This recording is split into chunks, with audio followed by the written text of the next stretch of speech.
नमस्कार प्यारे साथियों, एक बार फिर से स्वागत है आप सभी का हमारे इस ऑनलाइन स्टडी प्लेटफॉर्म पर।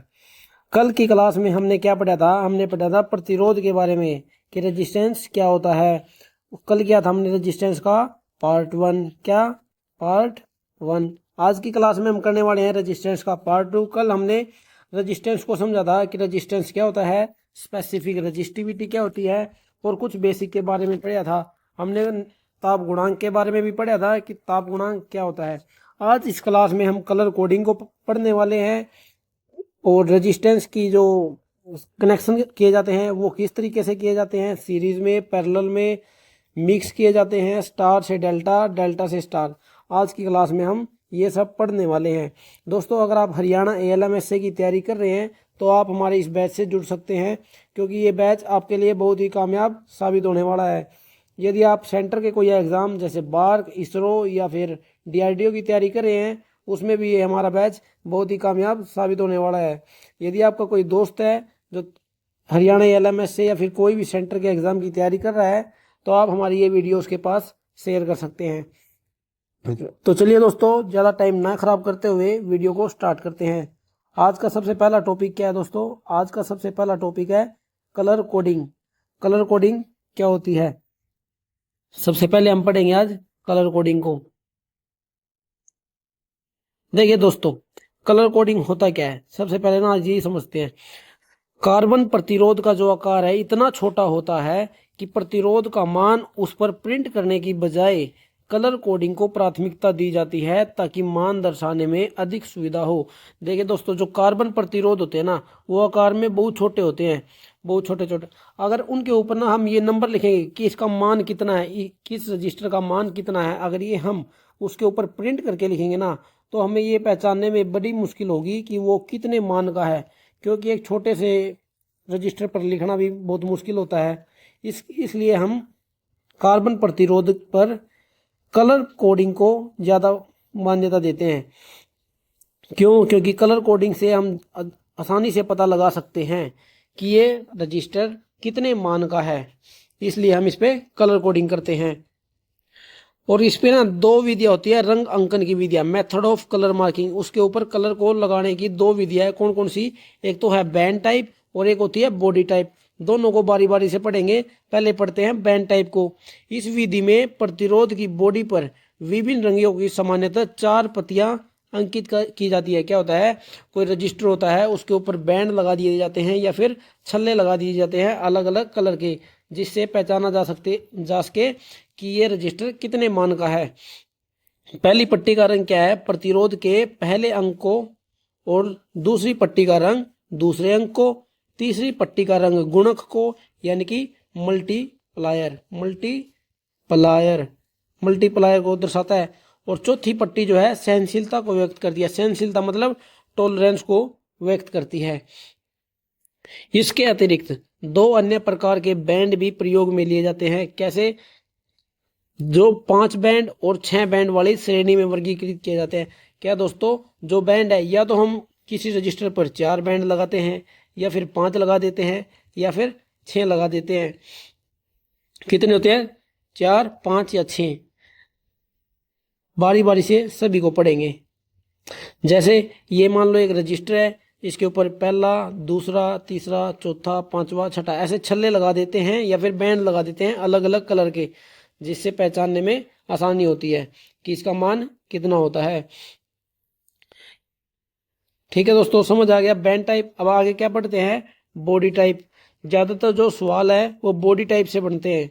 इस विधि में प्रतिरोध की पूरी बॉडी को रंग से रंगा जाता है। क्या होता है? मान लीजिए कोई रजिस्टर होता है, उसको तो पहले तो एक कलर कर दिया जाता है उस पूरे रजिस्टर के ऊपर, उसके बाद दूसरे रंग से एक सिरे को रंगा जाता है और बॉडी पर भिन्न भिन्न रंगों की वृत्ताकार तथा आयताकार पट्टी बनाई जाती है अलग अलग कलर की। इसमें भी या तो वो 3 हो सकते हैं, या 4 हो सकती हैं, या 5 हो सकती हैं, या फिर 6 हो सकती है। कितनी? 3, 4, 5 और 6। और वो क्या है? देखिए, पहला जो अंक, पहला फर्स्ट डिजिट को फर्स्ट कलर डिनोट करेगा, सेकंड कलर को सेकंड डिजिट, थर्ड कलर को थर्ड डिजिट, और जो चौथे नंबर का कलर होगा उसको करेगा मल्टीप्लायर यानी कि गुणक, और पांचवें वाले को करेगा टॉलरेंस यानी कि सहनशीलता, और छठे वाले को टेम्परेचर कोफिशिएंट यानी कि ताप गुणांक। इसी प्रकार जितने भी तीन बैंड वाले में क्या होता है, फर्स्ट कलर को फर्स्ट डिजिट, सेकंड कलर को सेकंड डिजिट और थर्ड कलर को मल्टीप्लायर। और फोर बैंड वाले में क्या होता है, फर्स्ट कलर को फर्स्ट डिजिट, सेकंड कलर को सेकंड डिजिट, थर्ड कलर को मल्टीप्लायर और फोर्थ कलर को सहनशीलता यानी कि टॉलरेंस। इसी प्रकार फाइव कलर में क्या होता है, फर्स्ट कलर को फर्स्ट डिजिट, सेकंड कलर को सेकंड डिजिट, थर्ड कलर को थर्ड डिजिट, फोर्थ कलर को मल्टीप्लायर और फिफ्थ कलर को टॉलरेंस। जो सिक्स बैंड वाला है इसमें फर्क क्या है, सिक्स बैंड वाले में जो है टेम्परेचर कोफिशिएंट को भी दिखाता है यानी कि ताप गुणांक को। अच्छा दोस्तों, आ गया समझ क्या था ये बॉडी टाइप, ये था बॉडी टाइप। अब जो कलर कोडिंग होती है वो किस तरीके से होती है दोस्तों, देखिए हर जो कलर है ना और हर एक अलग नंबर को डिनोट करता है। जैसे ब्लैक कलर है वो 0 को डिनोट करेगा, ब्राउन कलर 1 को, रेड कलर 2 को, ऑरेंज 3 को, येलो 4 को, ग्रीन 5 को, ब्लू 6 को, वायलेट 7 को, ग्रे 8 को, वाइट 9 को। इसी प्रकार मार्किंग की जाती है एक रजिस्टर पर अलग अलग कलर के हिसाब से। जितने भी मान का वो रजिस्टर होता है उसी हिसाब से कलर की मार्किंग कर दी जाती है। अब आप कहेंगे इसको याद कैसे करें सर, इसको याद करने की है दोस्तों एक ट्रिक। तो चलिए ट्रिक को देखते हैं। ये ट्रिक बहुत जरूरी है दोस्तों, क्योंकि ना इस टॉपिक से एक या दो न्यूमेरिकल तो एग्जाम में आ ही जाते हैं। हर प्रकार के एग्जाम में एक या दो न्यूमेरिकल इस टॉपिक से आ ही सकते हैं। तो चलिए देखते हैं क्या ट्रिक है। वो ट्रिक है बी रॉय। क्या B Roy Great Britain very good wife. क्या B Roy Great Britain very good wife. इसको 2-3 बार बोलिए, अपने आप ही याद हो जाएगा। क्या है, B Roy Great Britain very good wife, B Roy Great Britain very good wife. B से क्या बनता है, ब्लैक, बी से ब्लैक। सेकंड बी से ब्राउन, ब्लैक ब्राउन। ये आपको याद रखने पड़ेंगे, पहले कौन सा आएगा, ब्लैक ब्राउन। उससे आगे तो आसान है, कैसे, आर से रेड बन गया, ओ से ऑरेंज बन गया, वाई से येलो बन गया, ग्रेट के जी से ग्रीन बन गया, ब्रिटेन के बी से ब्लू बन गया, वेरी के वी से वायलेट बन गया, गुड के जी से ग्रे बन गया, वाइफ के डब्ल्यू से वाइट बन गया। और क्या है, ये नंबर है एक सीरीज में 1 2 3 4 5 6 7 8 9। ठीक है दोस्तों, इसको अब आप बिछड़ जाओगे दो कलर्स में, किसमें, एक तो ग्रीन में और एक ग्रे में। आप सोचोगे ग्रीन का ग्रेट, जो ग्रेट का जी है वो ग्रे को कर रहा है या फिर ग्रीन को। इसको भी देखो इस तरीके से समझ सकते हैं, ग्रेट में जैसे 5 अक्षर है उसी तरह ग्रीन में भी 5 अक्षर है। जैसे गुड में 4 अक्षर हैं वैसे ही ग्रे में भी 4 अक्षर है। इस तरीके से आप जी वाले के कंफ्यूजन को दूर कर सकते हैं। एक बार फिर से देखते हैं, बी से ब्लैक, बी से ब्राउन, आर से रेड, ओ से ऑरेंज, वाई से येलो, ग्रेट के जी से ग्रीन, ब्रिटेन के बी से ब्लू, वेरी के वी से वायलेट, गुड के जी से ग्रे, वाइफ के डब्ल्यू से white. B Roy Great Britain very good wife, B Roy Great Britain very good wife. इस ट्रिक को आप याद कर लीजिए, बहुत ही आसान ट्रिक है। 1-2 बार जब इसके न्यूमेरिकल हम करेंगे तब ये अच्छे से हमें याद हो जाएगी। अब चलिए दोस्तों 1-2 ना न्यूमेरिकल इस पे कर ही लेते हैं। पहला कलर जैसे ये दिखाया हुआ, पहला कलर किसको, व्हाइट को, सेकंड कलर ब्राउन को, थर्ड कलर रेड को और फोर्थ कलर सिल्वर को। जैसे मैंने आपको बताया था, जो फर्स्ट कलर है, फर्स्ट कलर किसको डिनोट करता है, फर्स्ट डिजिट को। व्हाइट कौन से नंबर पर आता है, व्हाइट आता है 9th पर, तो व्हाइट को लिख लेंगे 9। ब्राउन कौन से पे आता है, ब्राउन आता है 1 पर, 1 पर, तो ब्राउन के आगे लिख लेंगे 1। थर्ड कलर क्या बताया था मैंने आपको, मल्टीप्लायर को। मल्टीप्लायर को कैसे लिखते हैं, गुणा में डाल के। रेड कौन से नंबर पे आ रहा है, रेड आ रहा है 2 पे, तो क्या लिख देंगे 10 की पावर 2। ये हो गया मल्टीप्लायर। सिल्वर की सहनशीलता कितनी है, आपको जो सहनशीलता है ना, ये 2 कलर की याद रखनी है बस, एक तो सिल्वर की और एक गोल्ड की। क्योंकि एग्जाम में जो है ना, एग्जाम में बस दो ही पूछता है, या तो सिल्वर हाथ दे देगा या फिर गोल्ड दे देगा। और वहां पे किसकी पूछी है? सिल्वर की। सिल्वर की देखिए टॉलरेंस कितनी है सिल्वर की, +-10%। यहाँ पर लिख दिए +-10%। ये हो गया इसका आंसर। इस तरीके से न्यूमेरिकल पूछे जाते हैं एग्जाम में। आपको ऐसी फोटो दे देगा या फिर ये कह देगा वो कि फर्स्ट जो डिजिट है वो व्हाइट को, सेकंड ब्राउन को, थर्ड रेड को और फोर्थ सिल्वर को डिनोट कर रहा है। इसका जो हल क्या होगा, उसका हल होगा ये। हर जो सवाल है इसी तरीके से करना है। एक और सवाल देख लेते हैं, जैसे ये दिया हुआ है रेड। रेड किस नंबर पे आ रहा है? रेड आ रहा है 2 पे, 2 लिख लिया। ब्लू सेकंड पे, सेकंड को क्या डिनोट करता है? Second digit. ब्लू किस पे आ रहा है? 6 नंबर पे, तो इसी प्रकार यहां लिख लेंगे 6। थर्ड जो कलर है वो किसको डिनोट करता है? थर्ड कलर करता है मल्टीप्लायर को। मल्टीप्लायर के लिए हम गुणा का निशान डाल के जिस भी नंबर पर आ रहा है, वायलेट जैसे आया हुआ है 7 नंबर पे, तो 10 की पावर 7 लिख देंगे। और गोल्ड जो है, गोल्ड की सहनशीलता कितनी होती है? +-5%। ये हो गया इसका आंसर। बहुत ही आसान टॉपिक है। अब एक और कर लेते हैं, जैसे येलो लिख लेते हैं हम बी रोए। Great Britain very good wife. Yellow कौन से नंबर पे है? येलो है 4 नंबर पे, क्योंकि बी जो है शुरू का ब्लैक जो है ना, ब्लैक 0 से स्टार्ट होता है, इसलिए जो येलो आएगा वो 4 नंबर पे आएगा। वॉयलेट, वॉयलेट कौन से पे है? ये रहा वॉयलेट, 4, 5, 6 और 7। वॉयलेट को लिख लेंगे 7। और ब्राउन किसको डिनोट करता है? 1 को। और जो थर्ड नंबर का कलर होता है वो होता है मल्टीप्लायर, इसलिए 10 की पावर 1। गोल्ड की जो सहनशीलता होती है वो कितनी होती है? +-5%। ये हो जाएगा इसका आंसर। अब ये देखते हैं हम 5 कलर वाला। कितने वाला? 5 कलर वाला। रेड, रेड कौन सा था? 2 नंबर पर, लिख लिया 2। येलो, येलो कौन से पे है? 4 पर, तो येलो को लिख लिया 4।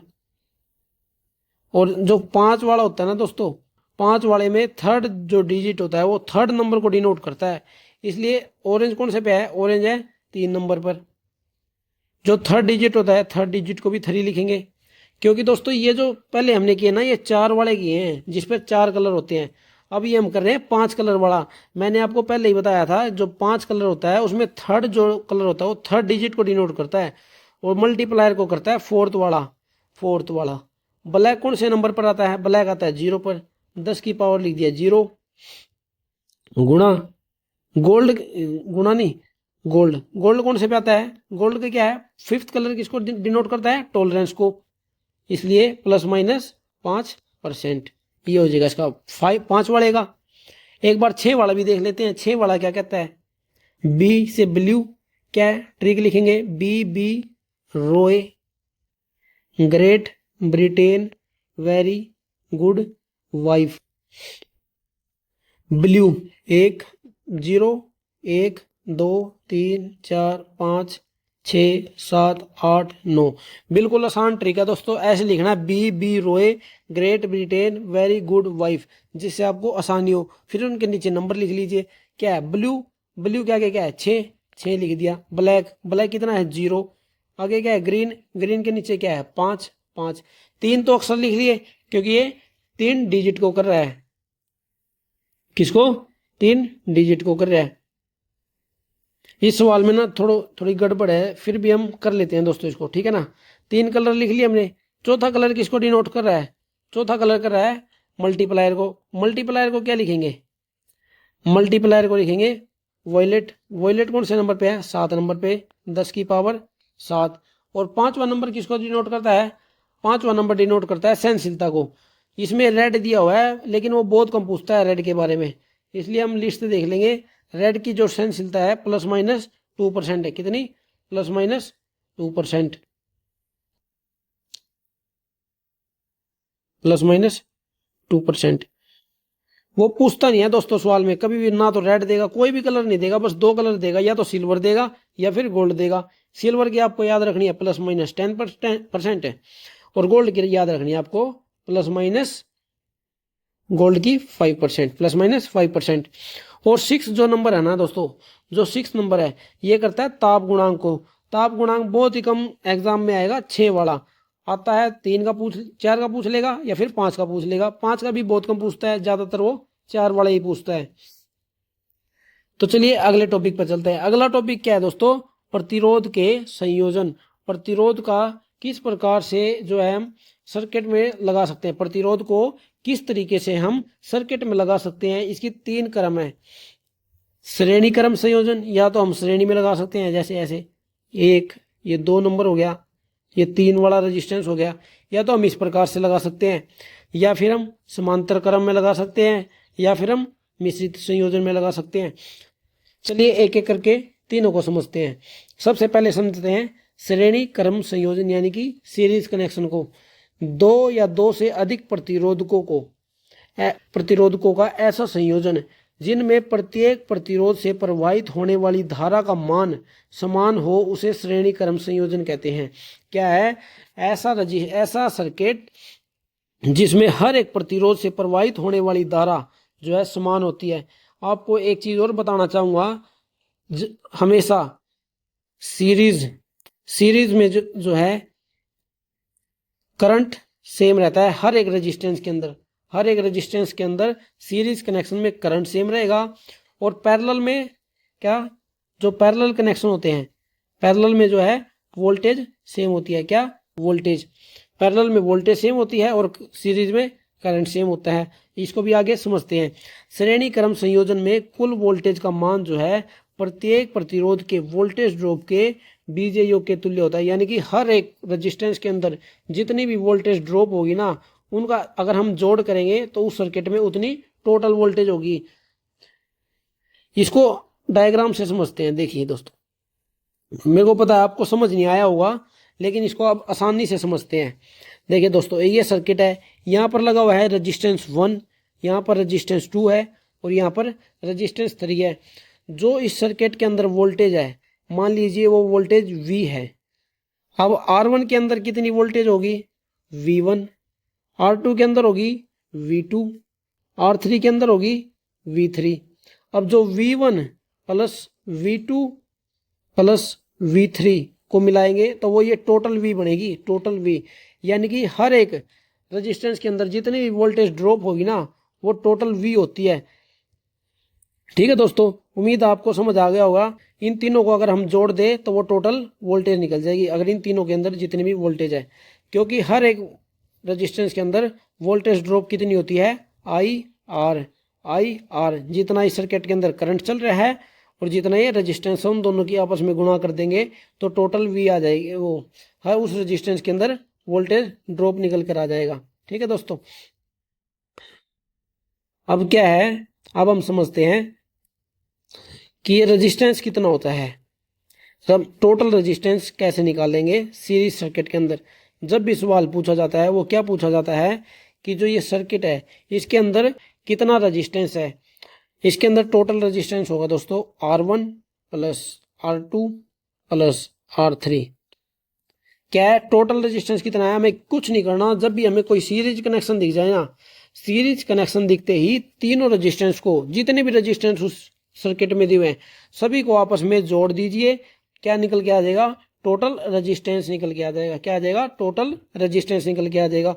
और करंट कितना होता है, करंट हर एक रेजिस्टेंस के अंदर सेम होगा। हर एक जो आई करंट है ना दोस्तों, ये इसके R1 के अंदर भी आई होगा, R2 के अंदर भी आई होगा और R3 के अंदर भी आई होगा। मैंने आपको पहले ही बता दिया है, जब भी कोई सीरीज कनेक्शन होगा ना, सीरीज कनेक्शन के अंदर करंट सेम रहता है और पैरेलल कनेक्शन के अंदर वोल्टेज सेम रहता है। करंट क्या रहता है, सेम सीरीज कनेक्शन के अंदर। और टोटल रेजिस्टेंस कैसे निकालना है, जितने भी रेजिस्टेंस दिए हुए हैं उनको आपस में जोड़ दीजिए। क्या आ जाएगा, टोटल रेजिस्टेंस आ जाएगा। अब इसके ऊपर अब क्या है, यदि समान मान के प्रतिरोधों को श्रेणी क्रम में जोड़ा जाए तो तुल्य प्रतिरोध कितना होगा, NR होगा। क्या कहना चाहता है, मान लीजिए कोई सीरीज है, इस सीरीज के अंदर जो है 4 प्रतिरोध लगे हुए हैं। कितने, 4 प्रतिरोध लगे हुए हैं। चारों जो हैं 4 के मान है। चारों का मान कितना है, 4 है। तो तुल्य प्रतिरोध, टोटल प्रतिरोध कितना होगा, 4।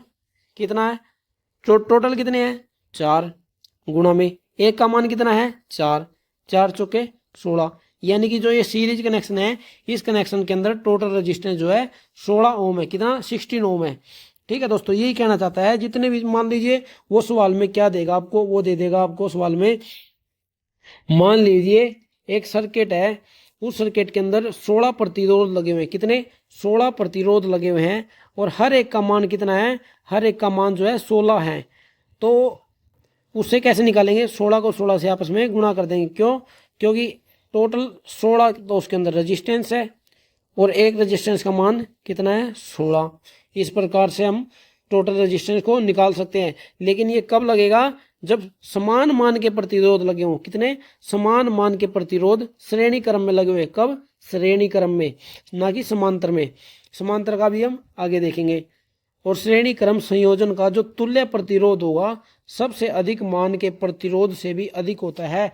इस लाइन से ये क्या कहना चाहता है, इस लाइन से ये समझते हैं। देखिए दोस्तों, इस लाइन से ये कहना चाहता है, मान लीजिए कोई रजिस्टर, कोई एक सर्किट है, ये सर्किट है, इसमें कितने हैं 4 प्रतिरोध लगे हुए हैं, कितने 4 प्रतिरोध। इसका मान है 4, इसका मान है 8, इसका मान है 12 और इसका मान है 16।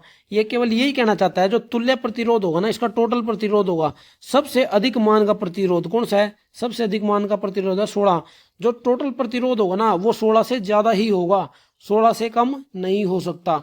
जब भी सीरीज में होगा, सीरीज में क्या होता है, जब भी जो भी सबसे बड़े मान का प्रतिरोध होता है ना उससे अधिक ही मान होता है टोटल सर्किट के रेजिस्टेंस का। बिल्कुल सिंपल सी बात है दोस्तों ये, ठीक है। एक दो वो कर लेते हैं इसका न्यूमेरिकल। क्या कहता है, 3 प्रतिरोध है, क्या 5 ओम, 15 ओम, 20 ओम, श्रेणी क्रम में जुड़े हुए हैं। तुल्य प्रतिरोध क्या हुआ, श्रेणी क्रम में तो कुछ भी नहीं करना होता है, श्रेणी क्रम में केवल तीनों को जोड़ दीजिए, 5 + 15 + 20। क्या करना है, केवल इनको जोड़ना है, कितना बन जाएगा 40 ओम, कितना बन गया 40 ओम। कुछ भी नहीं करना होता, श्रेणी क्रम का तो सबसे आसान सवाल होता है, तीनों को आपस में जोड़ दीजिए, टोटल रेजिस्टेंस आ जाएगा। अब करते हैं समांतर क्रम संयोजन, पैरेलल कनेक्शन। समझते हैं इसे भी। 2 या 2 से अधिक प्रतिरोधकों का ऐसा संयोजन जिससे प्रत्येक प्रतिरोध के आर पार के वोल्टेज का मान समान हो उसे समांतर क्रम संयोजन कहते हैं।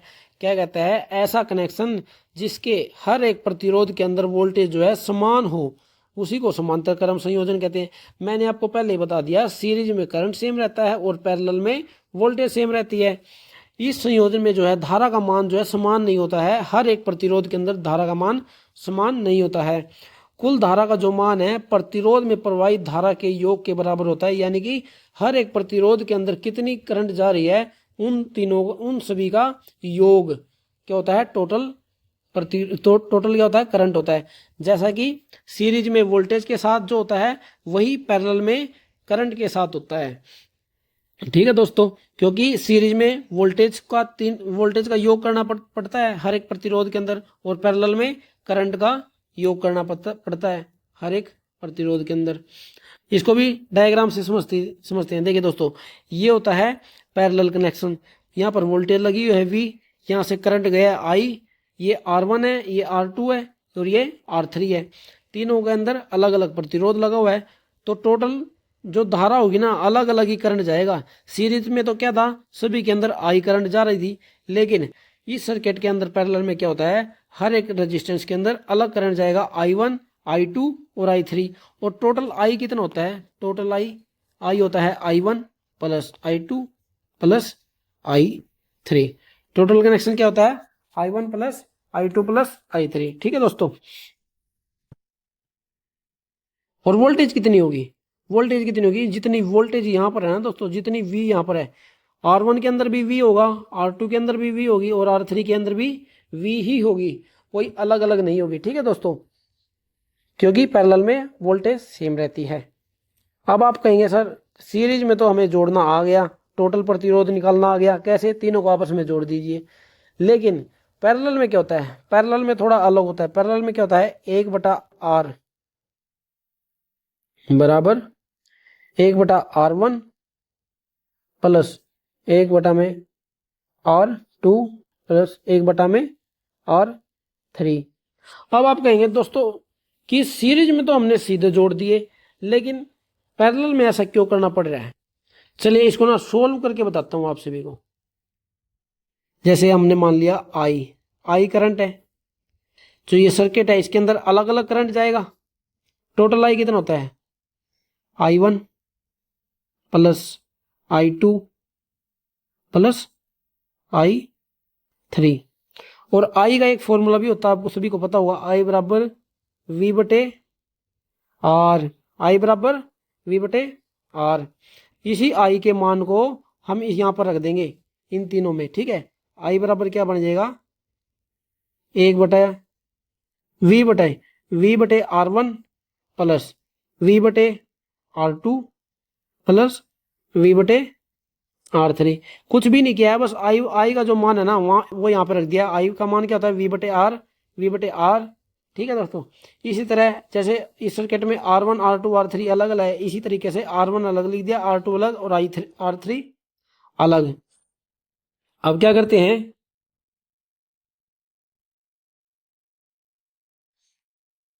आई बराबर यहां से क्या V आ गया कॉमन, क्या है V हम यहां से कॉमन ले सकते हैं। अंदर क्या बच गया?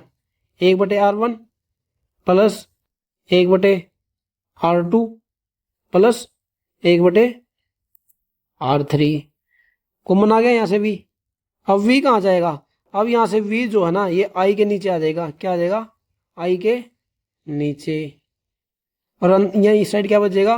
1/R1 plus 1/R2 plus 1/R3। ठीक है दोस्तों, उम्मीद है आप सभी को ये समझ आ गया होगा। अब आगे चलते हैं, क्या है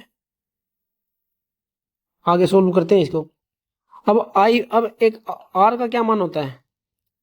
आर का मान होता है वी बटे आई। क्या मान होता है आर का? वी बटे आई। ठीक है दोस्तों। और वी का क्या होता है? वी का मान क्या होता है? वी का मान होता है आई आर। आप सभी को पता है, आई आर। अब ये वी का जो मान है ना दोस्तों, हम यहां पर रख देंगे। कहां पर? वी वाले में। वी का मान क्या रखना पड़ेगा? I R. चलिए इसका मान रखते हैं वी का। आई बटा में वी का मान क्या होता है? I R. आप सभी को पता है, अगर नहीं पता तो आप पिछली क्लास देख लीजिए, उसमें मैंने अच्छे से तरीके से समझाया है ओम्स लॉ वाली क्लास में कि वी बराबर आई आर कैसे होता है। ठीक है दोस्तों। और इधर क्या बच गया? 1/R1 plus 1/R2 plus 1/R3। अब आई से कटा आई, क्या बच गया? क्या बच गया? 1/R बराबर 1/R1 plus 1/R2 plus 1/R3। निकल गया ना दोस्तों वही सोल्व करने से। तो दोस्तों अगर आपको ना ज़्यादा झंझट में नहीं पड़ना, अगर आपको इतनी झंझट में नहीं पड़ना कि ये कैसे सोल्व हुआ, ठीक है, क्या बस इस इक्वेशन को आप याद रख लीजिए। क्या? इसको याद रख लीजिए बस। 1/R को 1/R1 1/R2 1/R3। क्योंकि एग्जाम में जो है ना आपसे ये नहीं पूछेगा कि ये कैसे आया, आपसे बस आपको बस न्यूमेरिकल दे देगा पैरेलल में लगाकर कि आपको इसको सोल्व करना है। ठीक है, आप कैसे बस इस फॉर्मूले से आप सोल्व कर देना। ज़्यादा आपको झंझट में पड़ने की जरूरत नहीं है कि ये कैसे आया। वैसे मैंने आपको करके दिखा दिया है, कुछ भी नहीं करना है, बस जो ये दिए हुए हैं उनका मान रखना है। उनका मान रखने से ही एक बार, अगर आपको दोबारा समझ नहीं आया ना दोस्तों, एक बार ना फिर से देख लेना, ये जो ये मैंने सोल्व किया इसको अच्छे तरीके से आपको समझ आ जाएगा। और फिर भी ना है ना दोस्तों, एक बार कमेंट करके बता देना, मैं आपको सोल्व करके बता दूंगा। अब आगे क्या है? यदि समान मान के प्रतिरोधों को समांतर क्रम में जोड़ा जाए तो तुल्य प्रतिरोध कितना होगा? क्या दोस्तों? तुल्य प्रतिरोध कितना होगा समान मान के? यहां पर थोड़ी ये मिस प्रिंटिंग हो रखी है दोस्तों, ये N/R नहीं होगा, यहां पर होगा R/N। क्या होगा? R/N।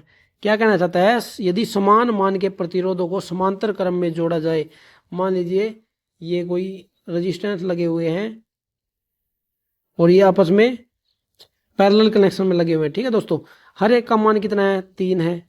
हर एक का मान कितना है? 3 है। तो वो कैसे होगा? जैसे रेजिस्टेंस आर को दर्शा रहा है, यानी कि एक रजिस्टेंस का कितना मान है 3, और कितने रजिस्टेंस है, एन क्या दर्शाता है कि कितने रजिस्टेंस लगे हुए हैं, 3/3 1, क्या आ गया 1।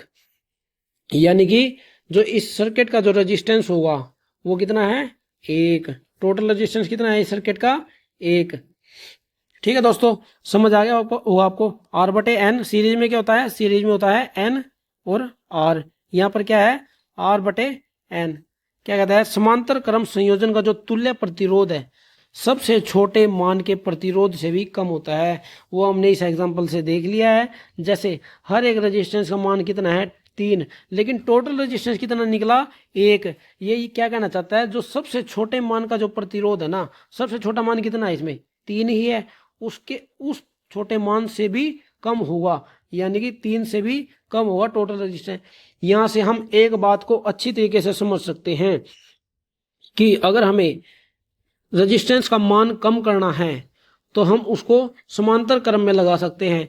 यदि हमें रेजिस्टेंस का मान किसी सर्किट में ज़्यादा करना है तो हम उसे सीरीज कनेक्शन में लगा सकते हैं। अगर हमको कम रेजिस्टेंस चाहिए तो हम उसे समांतर क्रम में लगा सकते हैं। यहाँ से हम इस बात को अच्छी तरह से समझ सकते हैं। तो दोस्तों आज की वीडियो में बस इतना ही, क्योंकि वीडियो ज़्यादा लंबी हो रही है। कल हम करेंगे मिश्रित कनेक्शन, कौन से मिक्सचर कि ये जो रेजिस्टेंस है ये मिक्स कर लगाया जाता है। मिक्स का मतलब क्या है, सीरीज में भी लगाए जाते हैं और पैरेलल में भी। एक ही सर्किट होता है, एक ही सर्किट के अंदर ये सीरीज में भी लगाने पड़ेंगे और ये पैरेलल में भी लगाने पड़ेंगे। और क्या होता है, स्टार डेल्टा कनेक्शन होता है, स्टार में भी लगाते हैं इन्हें, हम डेल्टा कनेक्शन में भी लगाते हैं। उसके बाद हम करेंगे प्रतिरोध का वर्गीकरण करेंगे और व्हीटस्टोन ब्रिज क्या होता है उसके बारे में समझेंगे। ठीक है दोस्तों, आज की वीडियो में बस इतना ही। रेजिस्टेंस का जो पार्ट 3 है वो हम कल करेंगे, पार्ट 3 हम कल करेंगे। दोस्तों अगर आपको वीडियो अच्छी लगी हो तो वीडियो को लाइक करना, अपने दोस्तों के साथ शेयर करना और चैनल को सब्सक्राइब जरूर कर लेना, ताकि आगे आने वाली हर वीडियो की नोटिफिकेशन आपके पास समय से पहुंच सके और आपका भी सिलेक्शन हरियाणा ALM या फिर सेंटर के कोई भी डिपार्टमेंट में हो जाए। मैं खुद UHBVN SA में सिलेक्टेड हूँ और अभी जॉब पर हूँ UHBVN SA में। अगर आपको भी UHBVN SA या ALM या फिर हरियाणा के जैसे और डिपार्टमेंट है, DHBVN है, HVPNL है, HPGCL है, उनमें सिलेक्शन लेनी है तो आप हमारी वीडियो डेली देखते रहिए, आपकी सिलेक्शन पक्की है। अगर आपने जो भी मैं पढ़ा रहा हूँ ना दोस्तों, अगर आपने ये अच्छी तरीके से पढ़ लिया तो आपकी सिलेक्शन कोई नहीं रोक सकता, कोई भी। ठीक है दोस्तों, मिलते हैं एक नई वीडियो में।